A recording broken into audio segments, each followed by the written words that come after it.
Bien, Fleur, bonjour, bienvenue à Marseille. Merci. On est vraiment ravis que tu aies pris un moment dans la campagne de François Hollande pour venir parler avec les Marseillais de ces sujets. Je suis avec Félix Weygand qui est conseiller général et puis qui est professeur et qui est spécialiste dans l'économie numérique. Donc on a tous les deux quelques questions à te poser, puis puisqu'on est dans le numérique, on va mettre dès cet après-midi sur le blog cette conversation.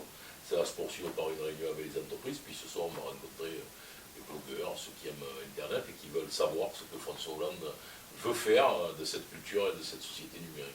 Merci beaucoup pour cette initiative, parce que c'est vrai que pour l'instant on est resté un petit peu parisien sur les questions numériques, et donc je trouve ça très bien qu'on puisse aussi aller rendre visite à des écosystèmes qui sont dynamiques, et je crois qu'à Marseille vous avez un écosystème dynamique avec beaucoup de startups, donc je suis ravie de pouvoir les rencontrer aujourd'hui. On a une équipe qui s'occupe des sujets relatifs aux infrastructures, donc comment va-t-on financer le plan de déploiement du très haut débit, que le candidat s'est engagé à mener à bien en une dizaine d'années. Ça veut dire que toute la France est couverte en très haut débit en 2022. 2022, voilà, il n'y a plus un endroit où tu... Exactement. Il n'y a plus un endroit où on a un débit de moins de 1 méga et on n'arrive pas à regarder la télévision et à être sur son ordinateur en même temps. Donc là, c'est un engagement présidentiel qui est très fort, mais compte tenu de l'état des finances publiques, compte tenu des conditions dans lesquelles les opérateurs téléphoniques travaillent aujourd'hui avec l'arrivée de Free sur le marché du mobile notamment, il y a une vraie réflexion à avoir sur le financement, le rôle partenarial des collectivités locales. Ça, c'est un premier axe de travail. Le deuxième axe de travail, c'est toute une réflexion sur la manière dont on peut aider l'écosystème français, donc les startups, la recherche, à faire en sorte que nous ayons nous aussi des champions nationaux, parce que pour l'instant on voit bien que les startups françaises, qui sont pourtant très dynamiques et qui sont parmi les meilleures du monde, ont du mal à dépasser un certain niveau de développement et que souvent elles sont contraintes au moment de la sortie de se vendre à des groupes américains ou japonais. Et nous on aimerait bien au contraire pouvoir garder de la valeur sur les territoires français, faire en sorte que ces entreprises créent de l'emploi en France, déposent des brevets en France et deviennent des champions internationaux même sur les territoires français. Donc on travaille sur l'environnement fiscal, social, la réglementation et les incitations qui peuvent permettre à des jeunes entrepreneurs d'être incités à rester en France. Donc tu vas parler de ça avec les entreprises cet après-midi à Château-Gombert.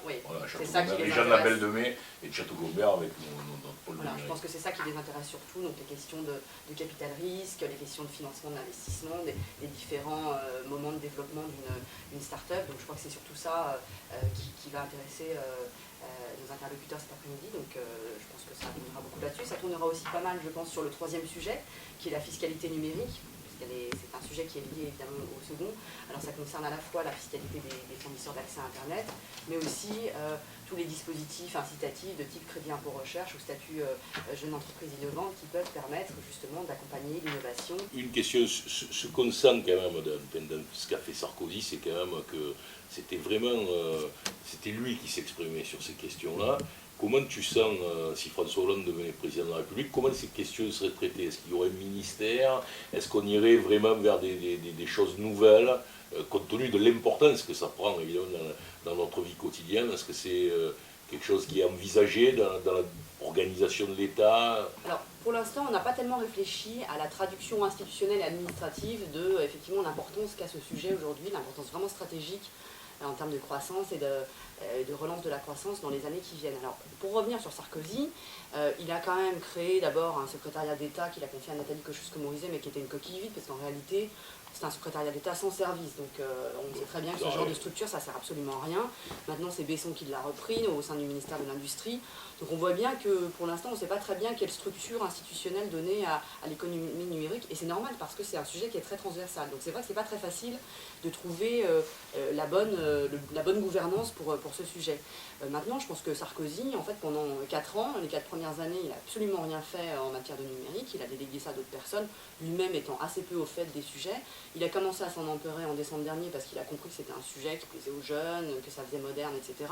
Mais il l'a pris, à mon avis, sous un angle qui était vraiment très mauvais, c'est-à-dire en allant d'une part inaugurer les locaux de Google, alors que Google, qui est un service très pratique, je veux dire, que tout le monde aime bien, mais... Et puis que c'est un faux nez pour justifier son absence de paiement de taxes en France. Alors déjà, il y a ça, ils ont inauguré des locaux qui n'étaient même pas finis, c'était un chantier, donc Google a installé une tente qui a coûté 2 millions d'euros avec des faux mugs pour faire croire qu'il y avait des salariés, donc ça avait un côté côté un petit peu ridicule. Sarkozy, Sarkozy, donc pure communication. Ensuite, il est allé au web, à l'événement mondial là, de Loïc Lemeur. Donc c'était il a fait venir des blogueurs et des créateurs de start-up à l'Élysée, 250 à peu près personnes, avec des petits fours et du champagne.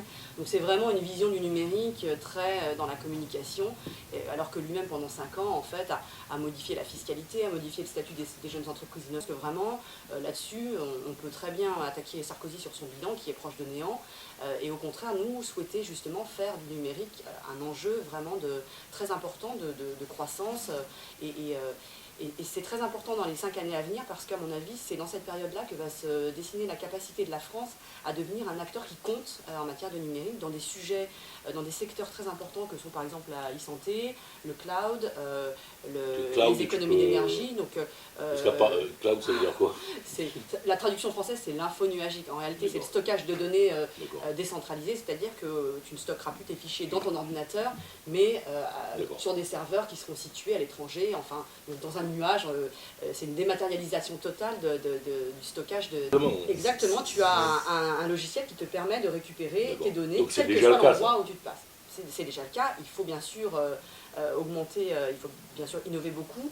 C'est un enjeu de souveraineté économique parce que c'est important que la France développe ses propres solutions d'infonuagique pour pouvoir, notamment pour tout ce qui est un peu stratégique, les informations liées à la défense, aux affaires étrangères, si l'État accompagne la démarche de stockage des données comme ça dématérialisées. Donc il faut qu'on puisse garder la maîtrise de la localisation géographique de nos données et donc c'est important que la France se positionne sur ce type de sujet stratégique. Donc je pense que l'État doit vraiment donner une impulsion très forte pour qu'on puisse se positionner à la fois sur des secteurs d'hypercroissance qui sont des secteurs d'avenir et puis sur des secteurs un petit peu stratégiques dans lesquels on a des avantages parce qu'on a des bons ingénieurs, on a des bonnes startups, on a des bonnes écoles, mais si on ne prend pas ce tournant dans les 3-4 prochaines années, on va se faire dépasser par les Américains, par Israël qui est un pays très dynamique en matière de numérique, donc les pays émergents.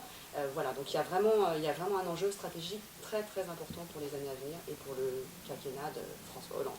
Bien, merci Fleur pour cette conversation. On va aller manger une pizza sur la Canebière et puis ensuite on se retrouve